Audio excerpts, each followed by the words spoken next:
ആപ്കി അദാലത്തിൽ പീയൂഷ് ഗോയലിന്റെ മേൽ ചുമത്തപ്പെട്ട അടുത്ത കുറ്റാരോപണം ഇദ്ദേഹം ഒരു മുൻകോപക്കാരനാണ് എന്നുള്ളതാണ്.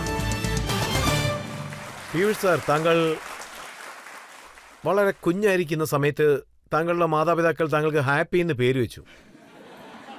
പക്ഷെ ഇപ്പൊ എല്ലാവരും ഹാപ്പി സാർ വളരെ ഹാപ്പി ആയിട്ടല്ല ഇരിക്കുന്നതെന്നാണ് പറയുന്നത്. താങ്കളുടെ ഉദ്യോഗസ്ഥരെ എല്ലാം താങ്കൾ അങ്ങനെയാണോ തോന്നുന്നത്?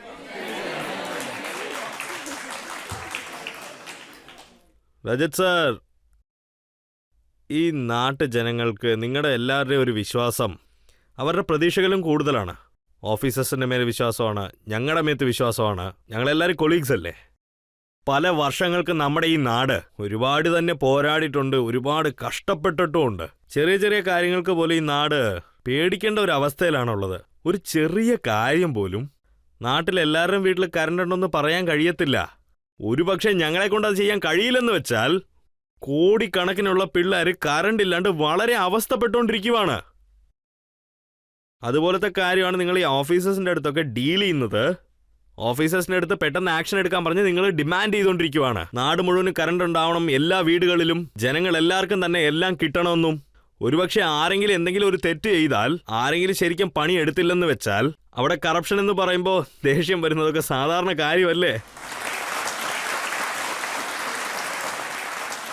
താങ്കൾ എല്ലാ വീടുകളിലും വൈദ്യുതി കൊണ്ടുപോയി എത്തിച്ചു, അത് സത്യമാണ്. എനിക്ക് ഇമോഷണലായിട്ട് കണക്ട് ആവുന്ന ഒരു കാര്യമാണ്. കാരണം ഞാനും റെയിൽവേ സ്റ്റേഷനിലെ വെളിച്ചത്തിലാണ് പഠിച്ചത്. പിന്നെ താങ്കളുടെ അച്ഛൻ ശ്രീ വേദ്, അദ്ദേഹത്തിനെ എനിക്ക് വളരെ നന്നായിട്ട് അറിയാം. അദ്ദേഹം ഒരിക്കൽ എന്നോട് പറഞ്ഞിരുന്നു അദ്ദേഹത്തിന്റെ വീട്ടിൽ കറണ്ട് ഇല്ലാത്തത് കൊണ്ട് അദ്ദേഹവും റെയിൽവേ സ്റ്റേഷനിലാണ് പഠിച്ചതെന്ന്. ഒരു ചെറിയ വീട്ടില് അംബാല ചാവലിയിൽ നിങ്ങൾക്കറിയാലോ, അവിടെയായിരുന്നു എൻ്റെ കുടുംബം വരുന്നത്. ആ സമയത്തൊന്നും കറണ്ട് കാണത്തില്ല. സോ സ്ട്രീറ്റ് ലൈറ്റ്സിൽ ചില സമയത്ത് റെയിൽവേ സ്റ്റേഷനിൽ ഇങ്ങനെയാണ് അദ്ദേഹം കൊച്ചുപ്രായത്തിൽ തന്നെ സ്കൂളിങ്സ് ഒക്കെ ചെയ്തിരുന്നത്, എൻ്റെ അച്ഛൻ. അതിനുശേഷം പിന്നെ അഫ്കോഴ്സ് അതിനുശേഷം അദ്ദേഹത്തിന് ബനാറസ് യൂണിവേഴ്സിറ്റിയിൽ പോയിട്ട് എൻജിനീയറിംഗ് ചെയ്യാനായിട്ടുള്ള ഒരു ചാൻസ് കിട്ടി. ആ സമയത്ത് മുംബൈയിലുള്ള ഗേറ്റൊക്കെ അദ്ദേഹത്തിന് വേണ്ടി ഓപ്പണായി. മുംബൈ അദ്ദേഹത്തെ മുഴുവനും അങ്ങോട്ട് സ്വന്തമാക്കിയെടുത്തു. Mumbai, city of dreams. Mumbai അദ്ദേഹത്തിന് പല വിധത്തിലുള്ള ചാൻസ് കൊടുത്തു. ഇതുപോലത്തെ വലിയ ഡെവലപ്മെന്റ്സ് ഒക്കെ ആയിരുന്നു. അത് മാത്രമല്ലാണ്ട് സ്വാതന്ത്ര്യം കിട്ടിയിട്ട് 70 വർഷത്തിന് ശേഷം ആദ്യമായിട്ടാണ് ഒരു സെൻസിറ്റീവ് ആയിട്ടുള്ള പ്രൈം മിനിസ്റ്റർ നമുക്ക് കിട്ടിയത്. അദ്ദേഹത്തിന്റെ മനസ്സിൽ ഒരു വേദന ഉണ്ടായിരുന്നു.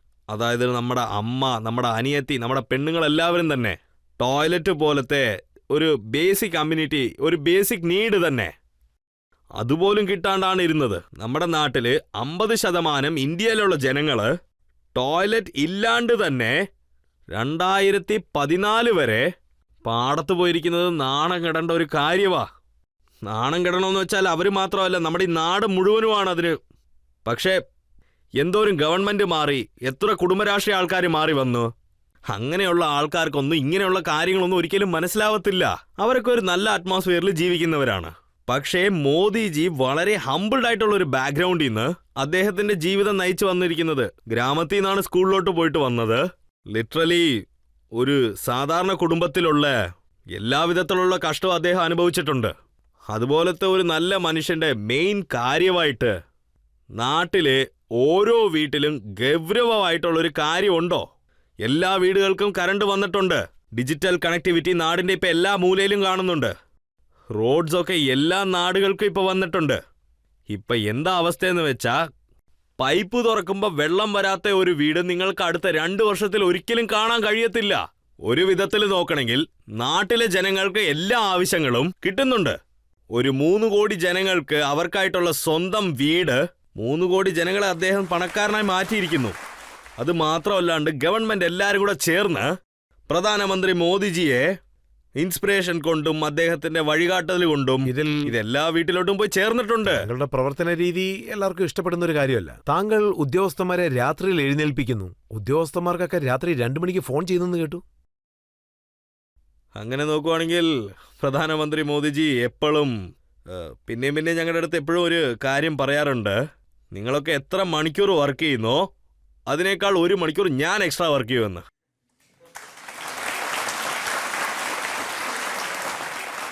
ശരിക്കും പറഞ്ഞെങ്കിൽ സമയം കുറവാണ്, പക്ഷേ വർക്ക് കൂടുതലുമാണ്. നാടിന്റെ വിശ്വാസവും കൂടുതലാണ്.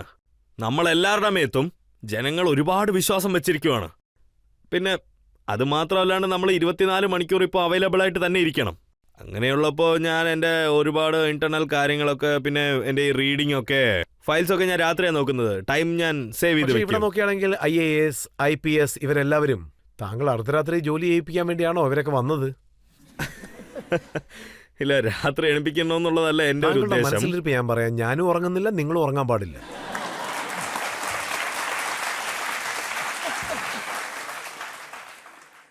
അതൊരു വലിയ കുറ്റമാണ് രജത് സാർ. എനിക്കറിഞ്ഞതുവരെ ഇന്ന് നമ്മുടെ ഗവൺമെൻറ് ജോലിയിൽ നിന്ന് എല്ലാവരും തന്നെ അവരുടെ മനസ്സിൽ ഈ കാര്യങ്ങൾ ഉണ്ടാകണം.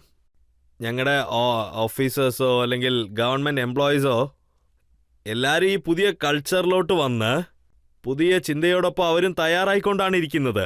അവരെല്ലാവർക്കും ജനങ്ങൾക്ക് എടുത്തുകൊണ്ട് പോയി ചേർക്കണമെന്നുള്ളൊരു ചിന്തയുണ്ട്. അൾട്ടിമേറ്റ്ലി ഗവൺമെന്റിന്റെ ചിന്ത കൊണ്ടോ അങ്ങനെയൊന്നും നടക്കുന്നുണ്ടോ ഒന്നും നടക്കാൻ പോകുന്നില്ല. ആ കാലമൊക്കെ മാറിപ്പോയി. കോൺഗ്രസ് ഇരുന്ന സമയത്ത് ഒരു തെരഞ്ഞെടുപ്പ് നടക്കുമ്പോൾ അവർ നല്ല രീതിക്ക് അനൗൺസ് ചെയ്യും, അത് അവർ ഈ ഏരിയയിൽ നല്ലൊരു റെയിൽവേ സർവേ നടക്കുമെന്ന് പറയും.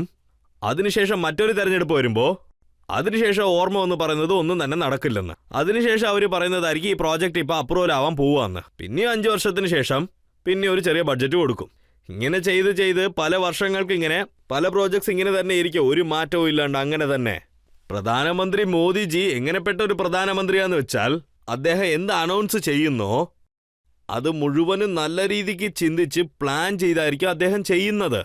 ഇന്ന് നോക്കുവാണെങ്കിൽ PM ഗതി പ്രോഗ്രാം അതൊരു വളരെ മോഡേണൈസ്ഡ് ആയിട്ടുള്ളൊരു പ്രോഗ്രാമാണത്. അദ്ദേഹം ഒരു പുതിയ വഴി കണ്ടെത്തിയിട്ടുണ്ട്. അതുമൂലം നമ്മുടെ ഇൻഫ്രാസ്ട്രക്ചർ പ്രോജക്ട്സ് വളരെ സ്പീഡായിട്ട് വളരെ നല്ല വഴിയിൽ എഫക്റ്റീവ്ലി ഇംപ്ലിമെൻ്റ് ആകും, പ്ലാൻസ് നടക്കും. അന്നൊക്കെ റെയിൽവേ സർവേ എടുക്കാനായിട്ട് 2-3 വർഷം എടുക്കും. ഇപ്പോൾ ഒരാഴ്ചയോ ഇല്ലെങ്കിൽ 2 ആഴ്ച തന്നെ തീരുമല്ലേ. റോഡിൻ്റെ പ്രോജക്ട്സ് വളരെ നല്ല രീതിക്ക് തന്നെ നടക്കുന്നുണ്ട്. നടുക്ക് ഒരു ഫോറസ്റ്റോ അല്ലെങ്കിൽ വൈൽഡ് ലൈഫ് സാങ്ച്വറി ഒന്നും വരുന്നില്ല, അതുകൊണ്ട് അത് നിൽക്കുന്നുമില്ല. ഇന്ന് നമ്മൾ ഇതുപോലെയാണ് വർക്ക് ചെയ്തുകൊണ്ടിരിക്കുന്നതും. ഇങ്ങനത്തെ പണിയിൽ നമ്മൾ രാവും പകലുമായിട്ട് വർക്ക് ചെയ്തേ പറ്റൂ. ഓഫീസേഴ്സ് ഈ കാര്യത്തിൽ നമ്മളൊപ്പം സപ്പോർട്ടീവായിട്ട് തന്നെ ഇരുന്നേ പറ്റൂ. പീയൂഷ് സാർ, താങ്കൾ 9 വർഷമായിട്ട് മോദി സർക്കാരിൽ പ്രവർത്തിക്കുന്നുണ്ട്. അദ്ദേഹത്തിന്റെ ക്യാബിനറ്റ് മിനിസ്റ്ററാണ്. അദ്ദേഹത്തിന് എങ്ങനെയാണ് ഇത്രത്തോളം എനർജി ലഭിക്കുന്നതെന്ന് താങ്കൾക്ക് ഒരുപക്ഷെ മനസ്സിലായി കാണുമല്ലോ. ആ എനർജി അദ്ദേഹത്തിന് സെൻസിറ്റീവാണ്. സെൻസിറ്റീവ് ക്യാരക്ടറിലെ ഒരു ഭാഗം. അദ്ദേഹം വളരെ ഡിസിപ്ലിൻഡ് ആയിട്ടുള്ള ഒരാളാണ്. ഓരോ പ്രോജക്റ്റിലും ഓരോ പ്രോഗ്രാംസിലും ലോഞ്ച് ചെയ്യുന്ന എല്ലാ പ്രോജക്റ്റും എങ്ങനെയാ ചെയ്യേണ്ടതെന്നും ആലോചിച്ച് എങ്ങനെയാണ് ചെയ്യണ്ടേ, എന്തോ ഒരു സമയത്താണ് ഇത് ചെയ്യണ്ടേ, എങ്ങനെയാണ് നമ്മൾ എല്ലാവർക്കും ഇത് പിരിച്ചു കൊടുക്കേണ്ടതെന്ന് അതിനുശേഷം സൂപ്പർവൈസ് ചെയ്യുന്നതും. നിങ്ങൾക്കൊക്കെ ഞാൻ വർക്ക് ചെയ്തതിനായിട്ട് ഒരു എക്സാമ്പിൾ പറഞ്ഞുതരാം, ഒരു സ്റ്റൈല് പറയാം. ഗവൺമെൻറ് മേടിക്കുവാണെങ്കിൽ, ഗവൺമെൻറ്റിൽ നിന്ന് ആരെങ്കിലും ഒരു പെന്നോ പെൻസിലോ മേടിക്കുവാണെങ്കിൽ, ഇല്ലെങ്കിൽ ഞാൻ എന്ത് സർവീസാണോ ഉപയോഗപ്പെടുത്തുന്നത്, ഓരോ പോർട്ടലിനും ഓരോ ജെം പോർട്ടലും റെസ്പെക്റ്റഡ് പ്രധാനമന്ത്രി അത് കോൺസെപ്ഷ്യൽ ചെയ്തിട്ടുണ്ട്. മുഴുവനും ഇതിനുവേണ്ടി ഒരു പ്രോസസ്സ് തന്നെ നടക്കുന്നുണ്ട്. ഗവൺമെന്റ് ഈ മാർക്കറ്റ് പ്ലേസ് അതിനെ ഒരു ജെം എന്നാണ് പറയുന്നത്. ജെം പ്രോസസ് ആണ് കൊണ്ടുവന്നിരിക്കുന്നത്. ഇപ്പോഴാണ് അത് തീർന്നത്. പിന്നെ അതിൽ 2 ലക്ഷം കോടി അതിൽ ജെം മൂലം ഗവൺമെന്റ് മേടിച്ചെടുത്തിട്ടുണ്ട്. ഒരു എഡ്യൂക്കേഷണൽ ഇൻസ്റ്റിറ്റ്യൂഷൻസ് വഴി 40,000 കോടി രൂപ ഗവൺമെന്റിന്റെ പെട്ടിയിൽ നിന്നും, ഒരു വിധത്തിൽ പറയണമെങ്കിൽ അത് ജനങ്ങളുടെ കാശാണ്. ജെം മൂലം ആ പണം സേവ് ചെയ്യാൻ പറ്റിയിട്ടുണ്ടെന്ന് ഞാൻ പറയും. താങ്കൾ ഈ ലോകത്തുള്ള ഇന്റർനാഷണൽ ലീഡേഴ്സിനെയൊക്കെ മീറ്റ് ചെയ്യും, അതുപോലെ ഒരു മിനിസ്റ്ററായിട്ട് ഹെഡ് ഓഫ് ദി സ്റ്റേറ്റിനെ മീറ്റ് ചെയ്യും. അവരൊക്കെ മോദി എന്താണ് കഴിക്കുന്നതെന്ന് താങ്കളോട് ചോദിക്കാറുണ്ടോ? അദ്ദേഹത്തിന് ഭക്ഷണം വെറും ജീവിക്കാൻ വേണ്ടി മാത്രമുള്ളതാണ്. അദ്ദേഹത്തിനെ സംബന്ധിച്ച് ജീവിതമോ അല്ലെങ്കിൽ ഭക്ഷണമോ ഒരിക്കലും വെറുതെ അങ്ങനെ കളയാനുള്ളതല്ല. നമ്മളിൽ പല ആൾക്കാർ എപ്പോഴും ഈ കാര്യത്തിൽ ശരിക്കും ഞാൻ എന്നെ ഒരു കുറ്റവാളിയായിട്ടേ കാണുന്നുള്ളൂ. മുംബൈയിലോട്ട് പോയിട്ട് പാവബജി കഴിച്ചില്ലെങ്കിൽ എനിക്കൊരു സന്തോഷവും ഇല്ലെന്നേ. നമ്മളെല്ലാവരെയും സംബന്ധിച്ച് ഭക്ഷണത്തിൻ്റെ ടേസ്റ്റാണ് നമ്മളെല്ലാവരും എൻജോയ് ചെയ്യുന്നത്. അതല്ല, നമ്മുടെ പ്രധാനമന്ത്രി എന്തോ ഒരു മിനിമൽ കഴിക്കാൻ പറ്റുമോ, എന്തോ ഒരു ആവശ്യമോ അത് മാത്രം അദ്ദേഹം പ്രാക്ടീസ് ചെയ്തെടുത്തു. നിങ്ങൾക്ക് തന്നെ നന്നായിട്ട് അറിയാം, നവരാത്രി ദിവസത്തിൽ അദ്ദേഹം വെള്ളം മാത്രം കുടിച്ചുകൊണ്ട് 9 ദിവസം വരെ ഇരിക്കും. സോ അദ്ദേഹത്തിൻ്റെ വിശ്വാസം, അദ്ദേഹത്തിൻ്റെ ബലവായി പേർപ്പസ് നമ്മുടെ ജീവൻ മുഴുവനും ഈ സൊസൈറ്റിക്ക് വേണ്ടി അർപ്പണിക്കണമെന്നാണ് അദ്ദേഹം വിചാരിക്കുന്നത്. ഇതാണ് അദ്ദേഹത്തിന് എനർജിയുടെ ഏറ്റവും വലിയ രഹസ്യം. താങ്കൾക്ക് ഇടയ്ക്കിടയ്ക്ക് ദേഷ്യം വരും, അപ്പോൾ താങ്കൾ ഓഫീസർമാരെ വഴക്ക് പറയും. അതുപോലെ മോദിക്ക് ദേഷ്യം വരുമ്പോൾ താങ്കളെ ചീത്ത വിളിക്കാറുണ്ടോ? ഇത് നിങ്ങളത് കേൾക്കുവാണെങ്കിൽ ആശ്ചര്യപ്പെട്ടു പോവും. ഇതുവരെ അദ്ദേഹം എന്നെ ഒരിക്കലും വഴക്ക് പോലും പറഞ്ഞിട്ടില്ല. പക്ഷെ പല പ്രാവശ്യം അദ്ദേഹം നീ വഴക്ക് പറഞ്ഞ് നിർത്താൻ പറഞ്ഞ് അഡ്വൈസ് ചെയ്തിട്ടുണ്ട് എനിക്ക്. പ്രധാനമന്ത്രി മോദിജി അദ്ദേഹത്തിന്റെ കാര്യത്തിൽ വഴക്ക് പറയുന്നതായിട്ട് ഒരു അറിവില്ല എനിക്ക്. അദ്ദേഹം മനസ്സിലാക്കി തരാനേ നോക്കത്തുള്ളൂ. അത് മാത്രമല്ലാണ്ട് നിങ്ങൾ അദ്ദേഹത്തിന്റെ അടുത്ത് എപ്പോഴെങ്കിലും സംസാരിക്കുവാണെങ്കിൽ, എപ്പോഴെങ്കിലും പ്രസന്റേഷൻ കൊടുക്കുവാണെങ്കിലോ ഇല്ലെങ്കിൽ മീറ്റിങ്ങിലോ എന്തെങ്കിലുമൊക്കെ ഒരു കോൺവെർസേഷൻ നടക്കുന്ന സമയത്ത് അതിൽ നമ്മുടെ പ്രധാനമന്ത്രി വളരെ കുറച്ചേ സംസാരിക്കുള്ളൂ. 5 മിനിറ്റ് 7 മിനിറ്റ് ഇങ്ങനെയൊക്കെ സംസാരിക്കുള്ളൂ. ഒരുപാട് സംസാരിക്കത്തില്ല അദ്ദേഹം. അത്ര സംസാരിക്കത്തേ ഇല്ല. കാര്യം എന്താണെന്ന് വെച്ചാൽ അദ്ദേഹത്തിന്റെ മുൻപിൽ ആരും സംസാരിക്കില്ല, പക്ഷെ അദ്ദേഹം എല്ലാവരോടും സംസാരിക്കുന്നു.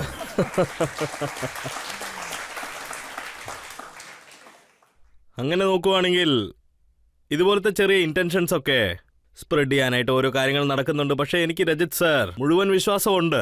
പക്ഷെ നമ്മുടെ നാട്ടിലെ ജനങ്ങൾക്ക് എല്ലാവർക്കും അദ്ദേഹത്തിന് മേൽ വിശ്വാസമുണ്ട്. ആരുടെ മനസ്സിൽ അദ്ദേഹത്തിനെ കുറിച്ച് ഒരു ഡൗട്ടും ഇല്ലേ ഇല്ല. നമ്മളെ ഇന്ത്യയിലെ ജനങ്ങൾ അദ്ദേഹം പണിയെടുക്കുന്ന എങ്ങനെയാന്ന് കണ്ടിട്ടുണ്ട്. അതിൻ്റെ ഒപ്പം പരീക്ഷ പ്രേ ചർച്ച എന്നുള്ള പ്രോഗ്രാമിൽ നമ്മുടെ യൂത്തിനോടൊപ്പം ചേർന്നാണ് മോദിജി വരുന്നത്. അദ്ദേഹം വേറെ വേറെ ഫോറമിൽ നമ്മുടെ പ്രധാനമന്ത്രി ഒരുപാട് അത്ലറ്റ്സിനൊക്കെ പോയി കാണുന്നുണ്ട്. പിന്നെ സ്റ്റാർട്ടപ്പ് ഓൺട്രപ്രൂണേഴ്സിനെയും പോയി കാണുന്നുണ്ട്. പിന്നെ പുതിയ ഇന്നോവേറ്റേഴ്സിനെയും പോയി നോക്കുന്നുണ്ട്. നമ്മുടെ പുതിയ ഇൻഡസ്ട്രീസിനെയൊക്കെ പോയി നോക്കുന്നു. പിന്നെ നമ്മുടെ കർഷകരെയും പോയി കാണുന്നുണ്ട്.